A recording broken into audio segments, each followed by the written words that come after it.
وہاں پہ چند ایک گاہکوں کی ڈپینڈنگ اپون کہ دکان کا سائز کیا ہے وہاں پہ بہت زیادہ گاہک اکٹھے نہ ہو جائیں. تو مطلب یہ کہ ایسی احتیاطیں کہ جو ہم سوشل ڈسٹینسنگ کے حوالے سے آپ کو بتاتے رہتے ہیں, انہی کا اطلاق ہے دکانوں کی صورت میں, انہی کا اطلاق ہے کارخانوں کی صورت میں, اور انہی کا اطلاق ہے کنسٹرکشن کی صورت میں. اچھا, اس میں ایک اور چیز میں بتاتا چلوں کہ اس میں تھوڑا سا ہم ان گائیڈ لائنز کے اندر ذمہ داریوں کے حوالے سے بھی بات کرتے ہیں کہ مثلاً دکانداروں کے حوالے سے دکانداروں کی کیا ذمہ داری ہیں اور انہوں نے کن چیزوں کو یقینی بنانا ہے. اسی طرح وہاں پہ جو گاہک ہیں ان کی کیا ذمہ داریاں اور انہوں نے اپنے آپ کو کیسے مینیج کرنا ہے. مثلاً اگر کوئی بہت رش ہے اور اگر آپ نے قطار بنانی ہے تو قطار کے میں لوگ جو کھڑے ہیں ان کے درمیان ایک مناسب فاصلہ ہونا چاہیے. اسی طرح کارخانوں میں جو امپلائرز ہیں یا کارخانہ دار ہیں ان کی کیا ذمہ داری ہیں, انہوں نے اپنے ملازمین کے لیے کیا کیا وہاں پہ احتیاطی تدابیر جو ہیں ان کو یقینی بنانا ہے, اور اسی طرح جو ملازمین ہیں انہوں نے کن کن چیزوں کا خیال رکھنا ہے. یقیناً اس میں ایک چیز یہ مد نظر ہے کہ ہم ان صنعتوں کو, ان دکانداروں کو اور ان کنسٹرکشن کی ان اقسام کو پہلے مرحلے میں اجازت دے رہے ہیں کہ جو ہمارے خیال میں نسبتاً لو رسک ہیں, اور ایک تو اس چیز کو ہم مد نظر رکھتے ہیں اور دوسرے پھر اس بات پہ زور دیتے ہیں کہ ان کے اندر ہم نے سوشل ڈسٹینسنگ کی جو پالیسیز ہیں یا صفائی ستھرائی کے حوالے سے جو پالیسیز ہیں ان کو کیسے ہم نے امپلیمنٹ کرنا ہے. تو آپ سے گزارش یہ ہے کہ اگر آپ یہ گائیڈ لائنز تفصیلاً پڑھنا چاہتے ہیں تو ہماری ویب سائٹ سے ان کو ڈاؤن لوڈ کر لیں اور ان کو اپنے اپنے تناظر میں اپنے اپنے طریقے سے اپنے اپنی سیٹنگ کے اندر امپلیمنٹ کریں. دوسرے میں آپ کو یہ بھی بتانا چاہتا ہوں کہ اس میں اکاؤنٹیبلٹی کا بھی ایک میکانزم ہے. کل بھی اس کے اوپر تھوڑی سی بات ہوئی تھی کہ جو امپلائرز ہیں یعنی جو دکاندار ہیں یا کارخانہ دار ہیں یا وہ لوگ جو ٹھیکیدار ہیں جو اپنی یہ عمارتیں بنوا رہے ہیں, ان کی ذمہ داری زیادہ ہے کہ وہ اپنے ملازمین کی صحت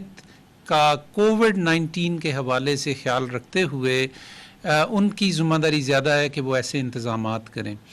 اور اس حوالے سے ان کو اگر وہ نہیں کریں گے تو وہ اس کے لیے جواب دہ بھی ہیں, کیونکہ یہ ایک کنڈیشنل اقدام ہے. اس کے ساتھ یہ شرط عائد کی گئی ہے کہ یہ صنعتیں اس لیے کھولی جا رہی ہیں کہ ایک تو لوگوں کو روزگار ملے اور ان کی زندگیاں آسان ہوں, لیکن اس کے ساتھ ساتھ وہ ایسے حالات میں وہاں پہ کام کریں کہ جہاں بیماری کے پھیلاؤ کا سبب نہ بنے بلکہ اس کے اوپر کنٹرول قائم رہے. تو اس کے ساتھ ساتھ اب میں آپ کو چند ایک اعداد و شمار بھی بتانا چاہتا ہوں. دنیا میں تو اب یہ 20 لاکھ سے زیادہ کیسز ہو چکے ہیں, تقریباً 20,05,000 کے قریب,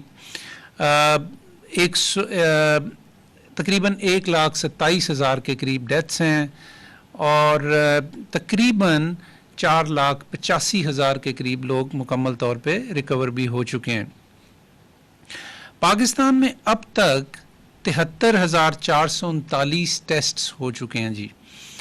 اور ان میں سے جو پازیٹیو اب تک آئے ہیں وہ ہیں 5,988. ان میں پچھلے 24 گھنٹے میں 272 کا اضافہ ہوا ہے. یہاں میں آپ کو ایک بڑی ایک اہم بات بتانا چاہتا ہوں, اور اس کے لیے اللہ کا شکر بھی ادا کرنا چاہیے کہ ہم نے جو وزارت صحت نے مختلف ماہرین کی مدد کے ساتھ جو تخمینے لگائے تھے جس کو پریڈکٹیو ماڈلنگ کہتے ہیں, اس کے تحت اگر ہم توقع یہ کر سکتے تھے کہ آج کے دن ہمیں 18,000 سے زیادہ بھی کیسز پاکستان میں ہو سکتے تھے, جو کہ تقریباً 6,000 کے قریب ہیں, تو یہ بہت بڑا فرق ہے. اس میں حکومتی اقدامات بھی ہیں, آپ لوگوں کی احتیاطیں بھی ہیں, اور مختلف جو دیگر اقدامات کیے گئے ان کا بھی اثر ہے. لیکن میں یہ سمجھتا ہوں کہ اس میں کئی شاید ایسے عوامل بھی ہیں جن کی ہمیں ابھی سمجھ نہیں ہے, اور سب سے زیادہ اہم بات یہ ہے کہ اللہ کی رحمت شامل حال ہے. لیکن اس جو رجحان ہے اس کو برقرار رکھنے کے لیے یہ بہت ضروری ہے کہ ہم اپنی کوششیں جو ہیں مکمل طور پہ جاری رکھیں، باوجود اس کے کہ بتدریج ہم مختلف صنعتوں کو کھول رہے ہیں۔ جو پچھلے 24 گھنٹے میں 272 کیسز ایڈ ہوئے ہمارے کنفرمڈ کیسز میں، ان کی ڈسٹریبیوشن اگر آپ دیکھیں تو اس میں پنجاب میں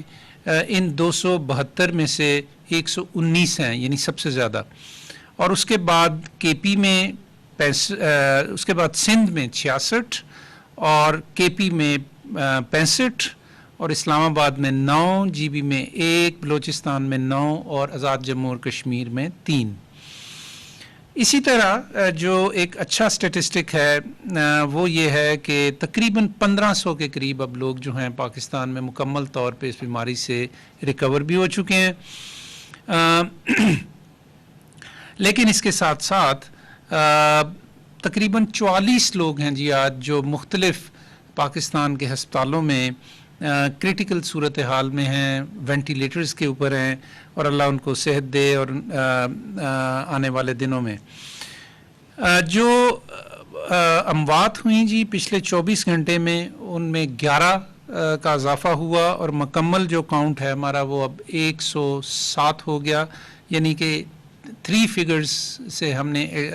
3 فگرز میں چلی گئی ہیں ہماری ڈیتھس، 100 سے زیادہ ہو گئی ہیں، 107۔ یہاں میں آپ کو یہ آپ کو بتاتا چلوں کہ جو ہمارا تخمینہ تھا آج کے روز، وہ تقریباً 216 ڈیتھس متوقع تھیں آج کے روز، جو کہ اب 107 ہیں۔ اللہ کا شکر اس پہ ادا کرنا چاہیے۔ لوکل جو ٹرانسمیشن ہے جی وہ اب